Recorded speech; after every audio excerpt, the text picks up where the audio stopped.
Yo, what's going on, guys? And as you can see, I'm driving. Hold up.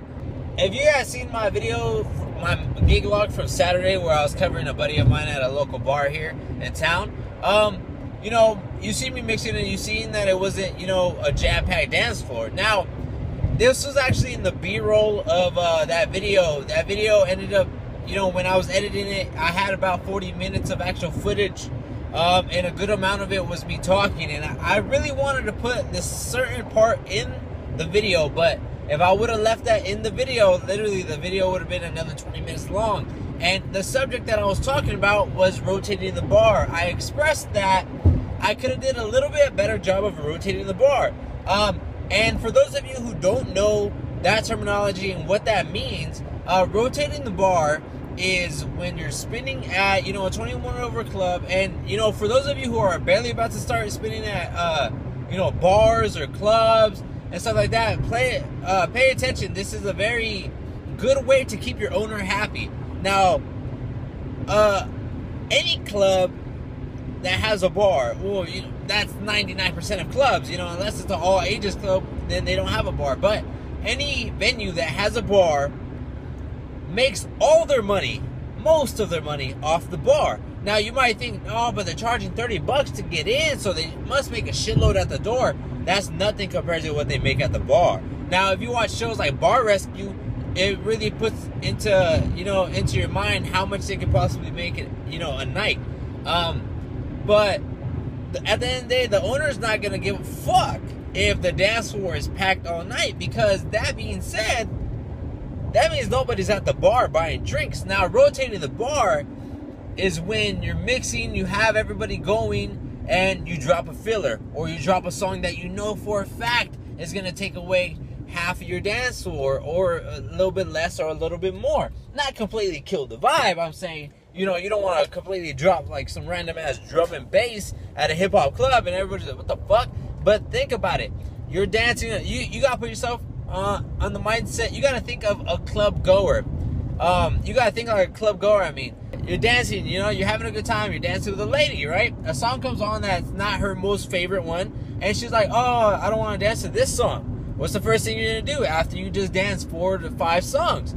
I'm thirsty. Let's go get a drink. I'm thirsty. Let's go to the bar. I'm thirsty. I want something to drink. Therefore, they're going to go to the bar, and not all the time they're going to order water. If you're at a bar, you're influenced to order alcoholic drinks, especially if you see everybody else with one. They start to look good to you. They start to look very tasty to you. They start to make you want one. So that's what you want to do. Now, you might have been at a club before, and you might have judged the DJ for, killing his dance floor or playing whack music. But, in fact, he's rotating the bar. He's doing his job. He's making the bar money. So what you want to do is you don't want to have the place jam-packed on the dance floor all night, because if nobody's at the bar, the owner's not going to give a fuck. He's going to be like, man, when this DJ's here, yeah, everybody's dancing and have a good time, but I lose money at the bar. I don't make as much when so-and-so's here. At the end of the day, the owner is going to be the one that's going to want to keep you back, right? If a promoter lets you go and the promoter ends up, getting fired from that venue in the long run, who's going to stick out in the owner's mind? Oh, shit, I'm going to call Andi back, because for some reason when he was here, he was making me a little bit more money at the bar than other DJs were. Reason being, you gotta rotate the bar. It's not always about you, and it's not always about you rocking the place. You gotta, you know what I'm saying? You have to have a strategy. You gotta see, okay, this is the time to take a break. This is the time to throw in something that's gonna keep, a good amount of people on the dance floor, but it's gonna, brush some of them off straight to the bar. And now, if they don't go straight to the bar, then don't get scared. It's okay. At the end of the day, it works. Not only that way, but it also spaces out your bangers, it spaces out your hits, it gives you more time, to drop those hits later on in the night when they're going to be a little bit more effective, when people are going to be a little bit more intoxicated. So it'll only work in your way. So if you're barely going to DJ at a club, or you're going to DJ at a bar, and you're ripping the night, everybody's on a dance floor like the other night.